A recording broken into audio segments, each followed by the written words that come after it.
What if the worst night of your life was actually the beginning of your greatest victory?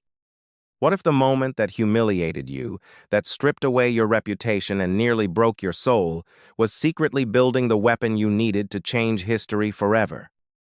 It is 11 o'clock at night on the 15th of July, 1779.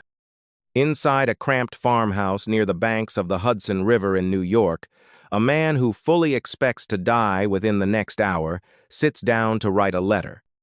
He presses his pen to paper slowly, deliberately, the way a man does when he knows these might be his final words. Outside that farmhouse, 1,200 of the finest soldiers in the Continental Army stand in total darkness, bayonets fixed, waiting in absolute silence for the order to march. They do not know where they are going. Their commander has told them nothing. Not yet. The letter is addressed to his closest friend. He writes that this message will not be delivered until the writer is no more. He asks his friend to look after his children. Then he writes something that stops your breath when you read it. He says that by morning, he will either be eating breakfast inside the enemy's fortress in triumph, or he will be in another world entirely. He seals the letter. He stands up, and he walks out into the darkness to lead what many historians would later call the most daring assault of the entire American Revolution. But here is what nobody knew that night. Not his officers, not his soldiers, not even General George Washington himself, waiting miles away for a signal. This attack had been building inside this man for exactly 2 years. Every single detail of the plan, from the unloaded muskets to the silent approach to those fixed bayonets, was pulled directly from the worst night of his life. The night that nearly destroyed his career, shattered his reputation, and came close to breaking his mind completely. This is the story of how a general that the British humiliated came back to beat them at their own game. In the dark, up a cliff, with guns that could not fire a single shot. And the lesson buried inside that story is one that I believe is just as powerful today as it was 2 centuries ago. Stay with me, because this one is going to get under your skin. Welcome back to the channel, and if this is your first time here, I am genuinely glad you found us. If these stories of history, courage, and human resilience speak to you, go ahead and hit that subscribe button right now, because we put out content like this every single week, and you do not want to miss what is coming next. Now, before we get into the moment that changed everything, I need to take you back.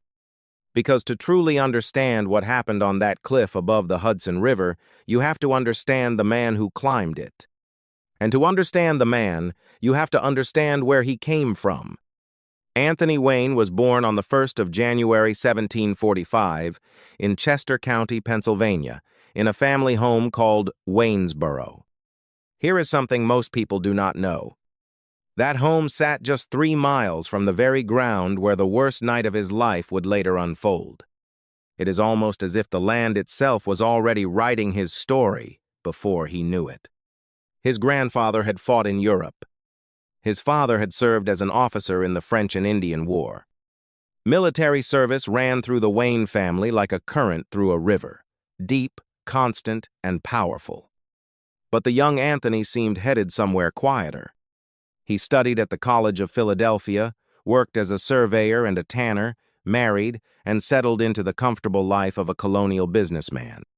He was sharp, ambitious, and restless in the way that certain men are restless when they know they are built for something bigger than what they are currently doing. Then 1,775 arrived. Shots were fired at Lexington and Concord, and Anthony Wayne threw himself into the cause of American independence with an intensity that surprised everyone who thought they knew him. He helped raise a Pennsylvania militia unit, was elected to the state's General Assembly, and by early 1776, he had a colonel's commission and command of the 4th Pennsylvania Battalion. What followed were years of hard, often brutal campaigning. He led troops through the frozen Canadian wilderness during the failed invasion of Quebec, a campaign that would have crushed men with less determination. He fought at 3 Rivers. He helped hold Fort Ticonderoga when the Northern Front looked ready to collapse entirely. He was aggressive, bold, and occasionally reckless, in ways that made his own subordinates nervous as much as they worried the enemy. By 1777, Wayne had been promoted to brigadier general and given command of the Pennsylvania Line, one of the toughest, most battle-tested units in Washington's entire army. He was 32 years old. He was hungry, and he was absolutely certain that his moment of glory was coming. He wanted a victory that would make his name echo through history. And in the fall of 1777, he was about to get exactly what he asked for. The problem was, it would come in the form of the most devastating humiliation of his military career, a night so brutal, so personal, so deeply scarring that it would follow him every single day for the next 2 years. And that night, as you are about to discover, was the night that secretly made him into a legend. September of 1777 was shaping up to be one of the darkest months in the entire history of the Continental Army. Washington's forces had just been beaten at the Battle of Brandywine, and the British under General William Howe were marching toward Philadelphia, the revolutionary capital of a nation that was still fighting to prove it had the right to exist. Washington pulled his main force back across the Schuylkill River to regroup, but he left Wayne's Pennsylvania division behind with a specific mission: harass the British rear, slow their advance, and try to capture their supply wagons. Wayne was confident.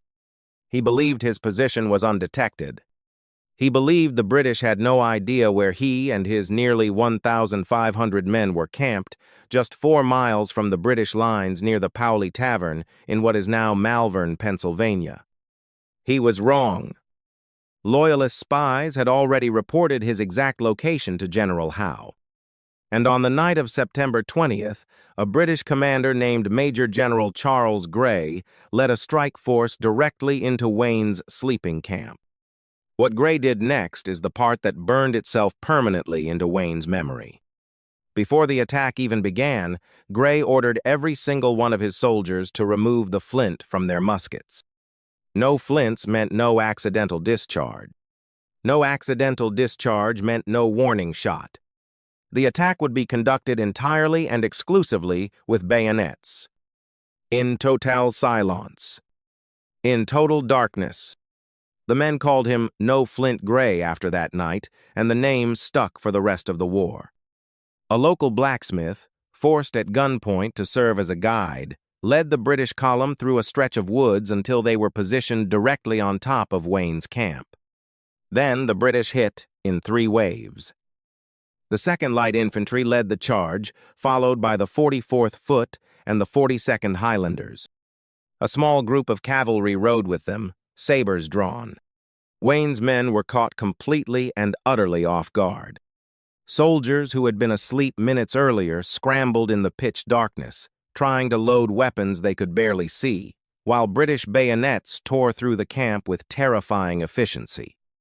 Now, I want you to stop for just a moment and really absorb what that night sounded like. A British officer named Lieutenant St. By.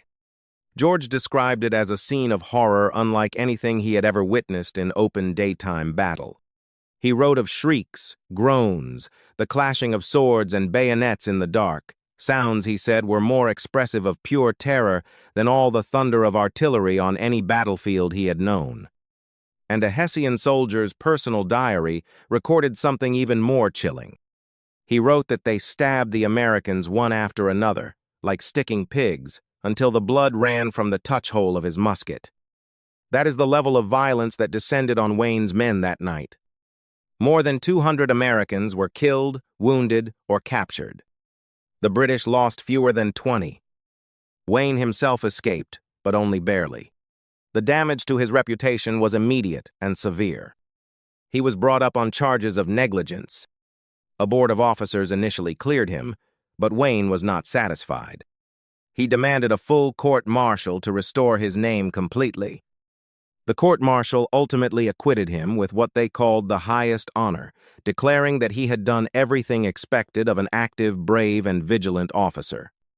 But here is the truth about that acquittal. It saved his career. It did not touch the wound, because Wayne had watched British soldiers use the bayonet as a silent instrument of terror against his own men, against men under his command and his protection, and that memory did not fade with a legal verdict. It calcified. It hardened into something cold and purposeful inside him. And this is the part that most history books skip right over, so pay attention. During the brutal winter that followed at Valley Forge, a Prussian military officer named Baron Friedrich von Steuben arrived in camp and began doing something that would quietly change the entire course of the war. He was introduced to Washington as a former lieutenant general of the Prussian army and a baron of the nobility. In truth, he had been a modest captain who had retired years earlier. Benjamin Franklin had helped craft the more impressive biography to get him accepted. But what von Steuben knew about training soldiers was completely and genuinely real. He formed a model company of men and personally trained them in the disciplined art of European warfare. He taught them to maneuver in tight formations, to load and fire with speed and precision, and most critically for our story, he taught them to use the bayonet as an actual weapon of war. Before von Steuben arrived, American soldiers treated the bayonet mostly as a cooking tool, a convenient skewer for roasting meat over the campfire. That is not an exaggeration. Von Steuben changed that. He even successfully pushed through a standing order that bayonets were to remain fixed to muskets at all times. And he wrote everything down in what became known as the Blue Book, the first official training manual of the United States Army, a document that would guide American soldiers all the way through the War of 1812. Wayne was watching all of this with the focused attention of a man who had a very specific reason to care. He had felt what the bayonet could do in the hands of a disciplined, silent attacker. He had lived through it. And now, for the first time, he had the tools to understand how to use that same weapon himself. The question was, would the moment ever come? It came. In the summer of 1779, it came in a way that Wayne had never quite imagined, but had perhaps been preparing for every single day since that terrible night at Paoli. In late May of 1779, British General Sir Henry Clinton sailed up the Hudson River with roughly 6,000 troops and seized a rocky peninsula called Stony Point on the western bank. The British fortified it heavily, hauling cannons up slopes that rose nearly 150 feet above the water, cutting down every surrounding tree and using the timber to construct 2 rows of sharpened wooden barriers called abatis that stretched from the waterline on one side all the way to the waterline on the other. They positioned 15 artillery pieces across the heights, stationed a garrison of over 500 soldiers inside, and anchored warships in the bay below to cover the river approaches. Then they gave it a name. They called it their Little Gibraltar. And they meant it as a statement. This position, they believed, was simply not takeable. Clinton's deeper game was even more calculated than it appeared on the surface. He wanted Washington to come out of his stronghold at West Point, just 12 miles up the river, and fight in the open where British regulars could destroy him. Washington recognized the trap immediately and refused to walk into it. But he also could not afford to ignore Stony Point. It threatened West Point directly and choked off a vital river crossing that connected the eastern and western halves of his entire supply network. He needed a solution that was bold enough to actually matter, but precise enough to avoid catastrophe. And before he made any move at all, he did something that most people overlook entirely when they tell this story. He built an intelligence network around that fortress before a single soldier ever took a step toward it. This is the part I find genuinely extraordinary, and I think it tells you more about the kind of commander Washington truly was than almost any single battle. He sent Captain Allen McLean of Delaware into the fortress, disguised as a local woman visiting relatives supposedly serving with the British garrison. McLean walked through the enemy's defenses with his own eyes, discovered that the fortifications were still unfinished and more vulnerable than they appeared from the outside, mapped what he could, and came back with information that would prove critical. Washington then personally climbed Buckberg Mountain overlooking Stony Point and studied the British position through a telescope for hours. His men gathered intelligence from local merchants about the garrison's strength, the watchwords the sentries used at night, and the placement of guards on the south side of the peninsula that could not be observed from the mountain. And a soldier who had deserted the British garrison revealed something that changed the entire tactical picture. The south side of the fortress could be approached along a narrow beach of sand, where the marsh ran directly to the river's edge, creating a path that was difficult but not impossible. When Wayne later ordered his men to detain every single civilian they encountered along the approach march, that was not cruelty. That was the direct result of understanding exactly how fragile the plan was. One person reaching the British garrison with a warning, just one, and 1,200 men would be walking into a slaughterhouse. The silence of the operation was not a stylistic choice. It was the entire architecture of survival. Washington chose Wayne to lead the assault, and this was not a random decision born of availability or convenience. Washington had watched Wayne for years. He trusted his tactical instincts deeply enough to do something almost unheard of in the Continental Army. He gave Wayne written permission to modify the plan as he saw fit. And the plan that Wayne developed around Washington's framework was built on a single radical idea that I want you to really sit with for a moment. Every soldier would carry a musket, but not one of those muskets would be loaded, not a single round chambered. The attack would be conducted almost entirely with bayonets in total darkness. And if you have been paying attention to this story, you already know exactly where Wayne learned that tactic. He did not invent it. He borrowed it from the men who had used it to destroy him at Powley 2 years earlier. Now, on the morning of July 15th, 1,200 hand-picked veterans assembled and began a 15-mile march over Dunderberg Mountain through narrow trails, barely wide enough for 2 men to walk side by side. For 8 straight hours, they pushed through rocky terrain in gathering darkness, with Wayne ordering that any civilian encountered along the route be quietly detained until the battle was over. The men still did not know their objective. The tension of marching toward an unknown fight in the dark wore on every one of them with every mile they covered. By 8 o'clock that evening, the entire force had gathered at a farm less than 2 miles from the outer British defenses. Only then did Wayne finally tell them what they were about to do. The reaction, by all accounts, was a mixture of hard determination and cold dread. They would be attacking a fortified position on top of a cliff in complete darkness without the ability to fire their weapons. Wayne divided his force into 3 columns. The main column of roughly 700 soldiers would attack from the south, wading through tidal marshland along the riverbank below the fortress. Wayne would lead this column himself. A second column of 300 men would strike from the north. And a smaller diversionary force of 150 men would attack straight down the center across the causeway, the only soldiers authorized to fire their muskets, their job being to draw British attention and reinforcements away from the real assault on the flanks. Leading each of the 2 flanking columns was a group of 20 volunteers called the Forlorn Hope. That term was borrowed from the Dutch, and it meant exactly what it sounds like. These were the men who would go first. Armed with axes as well as their unloaded muskets, they were tasked with hacking through the sharpened abatis so the columns behind them could pour through the gap. Volunteering for the Forlorn Hope was, in plain terms, volunteering to be the first to die. Wayne offered cash bounties, $500 to the first man who made it inside the British works, $400 to the second, $300 to the third, continuing down to $100 for the fifth. The money would be paid regardless of whether the soldier was still alive to collect it. Every man pinned a small square of white paper to the front of his cap so they could identify each other in the darkness without speaking a word. At 11:30 that night, the order came. They marched. Cloud cover had killed the moonlight.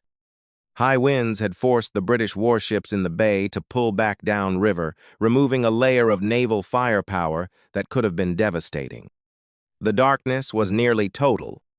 Wayne's southern column waded into the marshy flats below the fortress and discovered the water was deeper than anyone had anticipated, rising to their waists, in some places to their chests, as they pushed through 30 minutes of cold, exhausting, silent struggle, holding their useless muskets above their heads.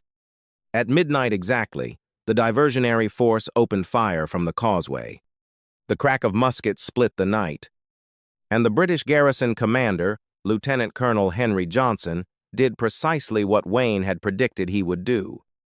He rushed 6 companies of his best troops down toward the causeway to repel what he believed was the main attack. While Johnson was looking in completely the wrong direction, the forlorn hope hit the south slope with their axes. 17 of those 20 men were shot during the assault on the abatis. 17. But they did not stop. They kept chopping. They opened the gap. And through that gap, the column surged upward through the rocks with fixed bayonets and white paper squares on their caps. A musket ball grazed Wayne's scalp and dropped him to the ground, bleeding and disoriented. Any other commander would have been carried to the rear. Wayne refused. From the ground, with blood running down his face, he gave the order that history would not forget. "Carry me into the fort," he said, "for should this wound be mortal, I will die at the head of the column." His men lifted him up, and they kept moving forward. Both flanking columns breached the British inner defenses almost simultaneously.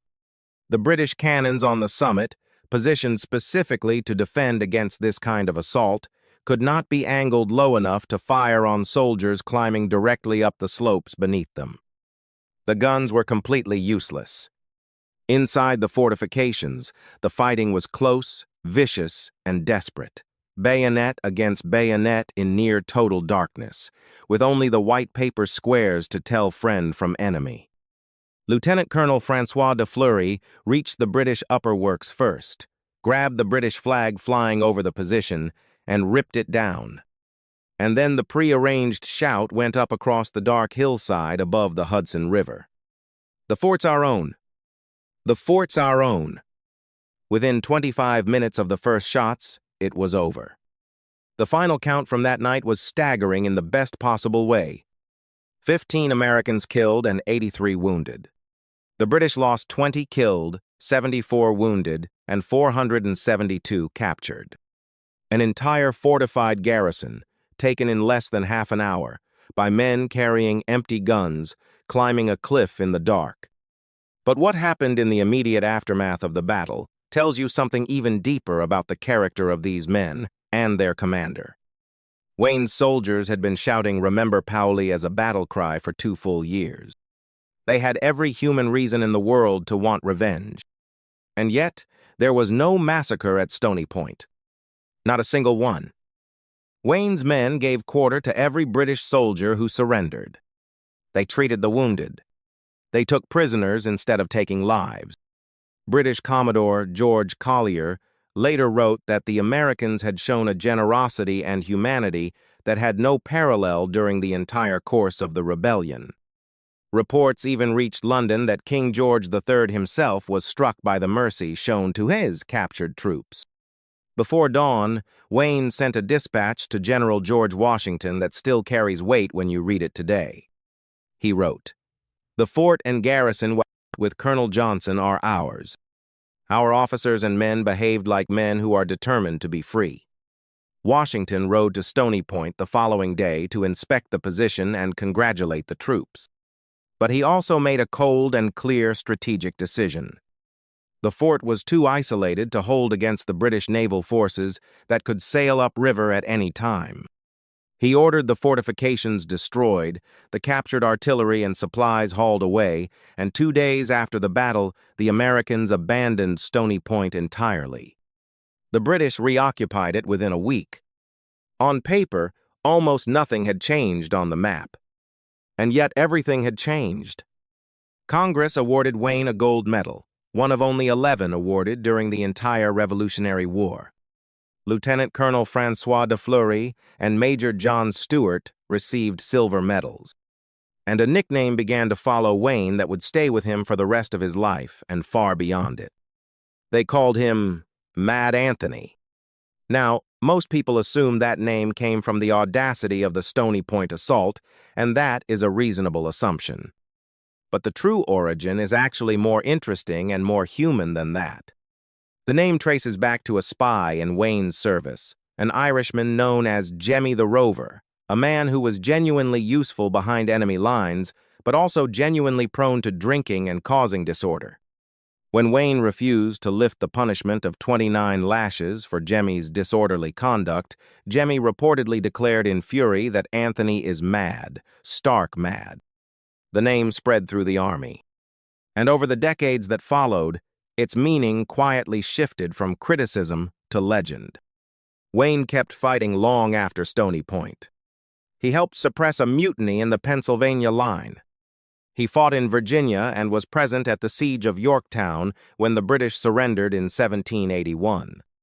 After the war, President Washington called on him one final time to lead the Legion of the United States into the Northwest Territory, where he won the Battle of Fallen Timbers near present-day Toledo, Ohio, and negotiated the Treaty of Greenville, opening vast stretches of what would become Ohio and Indiana to American settlement.